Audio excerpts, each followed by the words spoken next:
तो प्रिय सज्जनों,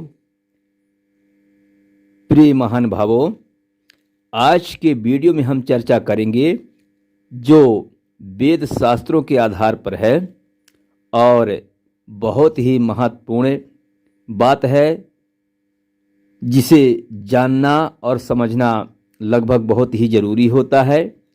तो कृपया वीडियो ज़रूर पूरा देखें ताकि किसी बात का निष्कर्ष पूरा निकल सके। तो प्रिय सज्जनों, आज हम चर्चा करेंगे कि भगवान जब कृपा करते हैं किसी जीव के ऊपर, किसी मानव जीव के ऊपर या कोई भी जीव हो, तो सबसे पहले क्या करते हैं भगवान।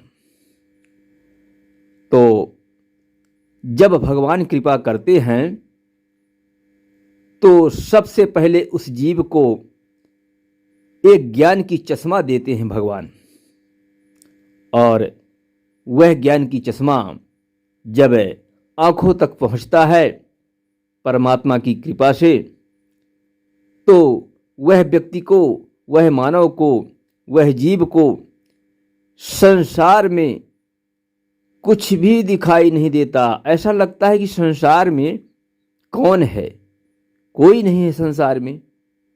दिखाई सब देते हैं, पूरा संसार दिखाई देता है, पर वह ज्ञान की चश्मा से जब देखना शुरू करता है तो उसे ऐसा लगता है कि आखिर ये लोग जो हैं संसार में, ये भी कुछ दिनों के लिए ही हैं। मैं भी हूँ संसार में तो कुछ दिनों के लिए ही हूँ। आखिर ये सब कहाँ चले जाते हैं। मैं भी एक दिन चला जाऊँगा तो कहाँ चला जाऊँगा।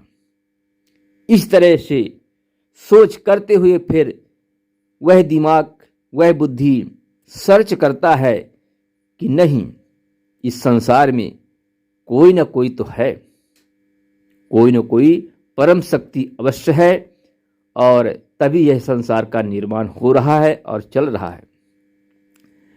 तो प्रिय सज्जनों, इस तरह की भावना को लेकर वह जीव, आत्मा, मन, विचार ईश्वर के भक्ति में लग जाता है। वह समझ लेता है कि ना, ईश्वर तो हैं, और ईश्वर के भक्ति में लग जाता है और पूर्ण रूप से विश्वास हो जाता है कि यह संसार, मेरा शरीर, सब कुछ है, एक न एक दिन सब चले जाता है, सब नाशवान है।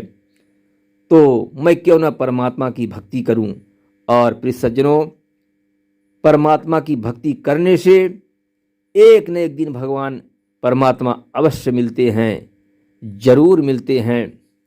प्रिय सज्जनों, ऐसा नहीं है कि हम गृहस्थी का काम कर रहे हैं तो परमात्मा की भक्ति नहीं कर सकते। बिल्कुल कर सकते हैं, गृहस्थी का काम भी कर सकते हैं, परमात्मा की भक्ति भी कर सकते हैं। प्रिय सज्जनों, जब वह जीव यह समझ जाता है कि गृहस्थी का काम करना अच्छी बात है, पर यह कुछ दिनों के लिए ही है, तब वह ऐसा काम करता है कि कहीं पर गलती न हो, किसी के साथ लूटपाट न हो, हमसे कोई अपराध न हो, क्योंकि हमें बहुत दिन तो रहना नहीं है, कुछ ही दिन रहना है। आखिर लास्ट में भगवान ही काम आएंगे, तो अन्याय हम क्यों करें। इस तरह से वह उचित काम भी करता है, अपना पेट पालन भी करता है, गृहस्थी भी चलाता है और परमात्मा की भक्ति भी करता है। तो प्रिय सज्जनों, ऐसा माना गया है वेद शास्त्रों के हिसाब से कि किसी भी जीव को जन्म मरण के बंधन से मुक्त होना जरूरी होता है। जब तक वह जीव जन्म मरण के बंधन से मुक्त नहीं होता, तब तक वह असली सुख को प्राप्त नहीं करता, क्योंकि जन्म मरण के आधार पर थोड़ा सा सुख, फिर दुख, फिर सुख, ऐसा क्रम चलता रहता है। क्षणिक सुख होता है, और इस तरह से भगवान को जब तक वह जीव, आत्मा नहीं प्राप्त कर पाता, तब तक परम सुख को नहीं पाता। ऐसा वेद शास्त्रों का मानना है। तो प्रिय सज्जनों, यह वीडियो कैसा लगा? अगर अच्छा लगा हो तो कमेंट में ज़रूर बताएं। फिर अगले वीडियो में हम मिलेंगे। जय हिंद, जय भारत, जय श्री राम।